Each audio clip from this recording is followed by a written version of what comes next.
Assalamualaikum warahmatullahi wabarakatuh. Alhamdulillah wa syukurillah, la haula wala quwwata illa billah. Para siswa SMP Muhammadiyah kelas 7, 8, dan 9 yang saya cintai, wali-wali murid baik yang ada di rumah maupun dalam perjalanan maupun membimbing putra-putranya yang saya hormati pula, seluruh warga Muhammadiyah yang kami cintai. Saya sebagai guru PAI pada hari Jumat pagi hari ini akan memberikan tausiah. Mudah-mudahan dengan tausiah ini dapat menambah iman dan takwa kita kepada Allah Subhanahu wa Ta'ala. Para jamaah yang berbahagia, siswa, orang tua, dan seluruh warga Muhammadiyah yang kami cintai, bahwa bulan Muharram ini merupakan salah satu bulan yang dimuliakan oleh Allah Subhanahu wa Ta'ala. Tentunya dengan dimuliakan ini banyak mengandung berbagai fadilah, berbagai keutamaan pada bulan Muharram ini. Saya sebagai guru pendidikan agama Islam dan budi pekerti, melalui tausiah ini saya akan menggambarkan tentang keutamaan pada bulan Muharram ini. Marilah dengan bulan Muharram ini kita banyak bersyukur kepada Allah, banyak melakukan kebaikan-kebaikan, sehingga kebaikan ini dapat bermanfaat bagi kita sekalian, baik dunia dan akhirat. Pada bulan Muharram ini saya akan mengajak diri saya pribadi, seluruh siswa dan wali murid serta warga Muhammadiyah yang saya cintai untuk melakukan 5 hal. Yang pertama, marilah kita taat kepada perintah Allah dan taat kepada Nabi Muhammad SAW dengan cara menjalankan semua perintahnya dan menjauhi segala larangannya. Khusus bagi siswa Muhammadiyah, melalui bulan Muharram ini marilah kita meningkatkan kualitas sholat kita kepada Allah, memperbanyak sholat-sholat sunnah, banyak membaca Al-Quran, dan jangan lupa banyak belajar. Karena dengan membaca Al-Quran, dengan sholat yang baik, dan banyak belajar dengan tertib dan istiqomah, maka cita-cita anak-anakku semuanya akan dimudahkan oleh Allah Subhanahu wa Ta'ala. Kemudian yang kedua, anak-anak yang saya cintai, marilah kita banyak taat kepada kedua orang tua kita. Walaupun orang tua sudah meninggal dunia, kita harus taat kepada perintah orang tua, yaitu menjalankan tausiahnya pada waktu masih hidup, dari mengunjungi orang tua kita sudah meninggal dunia. Kemudian jangan lupa kita mendoakan, karena sebagai anak yang soleh dan solehah, apabila ada kedua orang tua kita atau salah satu meninggal dunia, maka kita wajib mendoakan. Karena di dalam hadis, ridhonya Allah tergantung ridhonya kepada orang tua. Ridhonya orang tua tergantung ridhonya Allah Subhanahu wa Ta'ala. Oleh karena itu, anak yang berbahagia, marilah kita selalu taat kepada kedua orang tua kita, baik yang masih hidup maupun yang telah meninggal dunia. Kemudian yang nomor 3 yang tidak kalah pentingnya, marilah kita banyak bersabar. Karena dengan bersabar dalam segala hal, semuanya itu akan dimudahkan oleh Allah. Sholat juga perlu kesabaran. Karena kalau sholat tidak dilandasi dengan kesabaran, itu mengerjakan sholat itu terlalu cepat.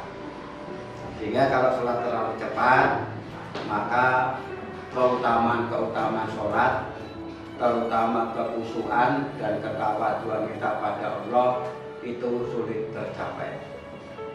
Kemudian kesabaran dalam belajar, karena belajar itu juga membutuhkan kesabaran. Dengan kesabaran kita mendapatkan tentang ketelitian.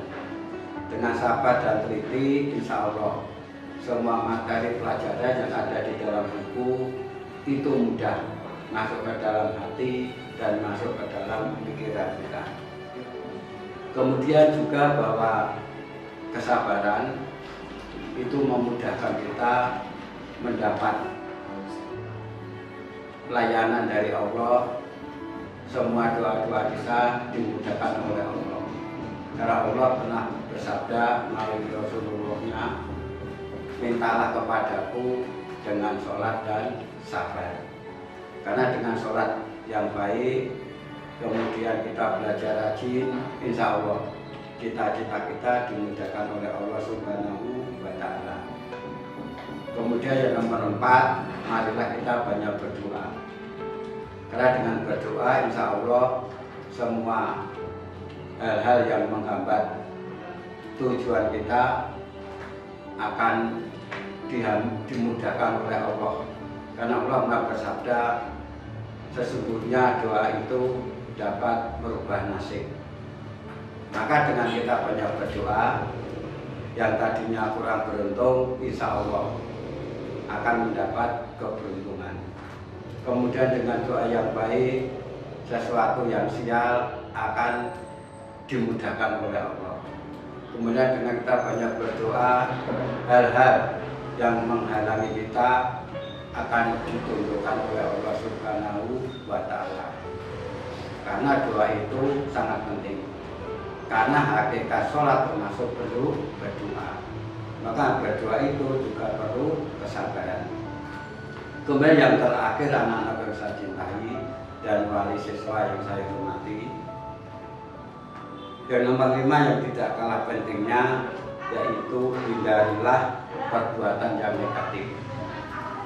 Kalau di dalam dunia perpolitikan, bahwa Indonesia sebetulnya termasuk mempunyai penduduk yang sangat banyak, kemudian sumber daya juga sangat berlimpah. Tetapi orang-orang di luar Indonesia itu tidak menyukai kalau orang Indonesia itu maju. Karena apa? Karena mayoritas orang Indonesia yaitu orang-orang beragama Islam.